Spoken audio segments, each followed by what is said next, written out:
صحیح بخاری میں روایت ہے، نبی کریم صلی اللہ علیہ وسلم نے فرمایا، میرا پیغام لوگوں کو پہنچاؤ اگرچہ وہ ایک آیت پر مشتمل ہو۔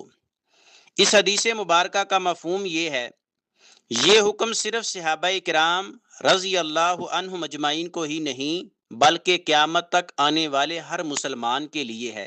دین کی دعوت دینا صرف علماء یا خطباء کی ذمہ داری نہیں، بلکہ ہر شخص جسے جو بھی قرآن اور حدیث کی بات کا علم ہو تو وہ اسے دوسروں تک پہنچائے۔ اس وقت سوشل میڈیا کا دور ہے اور دعوت دین کا کام کرنا اب بہت آسان ہو گیا ہے۔ کسی بھی معتبر اور مستند عالم دین کی تقریر یا تحریر یا اسلامی پوسٹ کو آگے شیئر کر کے اپنے لیے صدقہ جاریہ بنا سکتے ہیں۔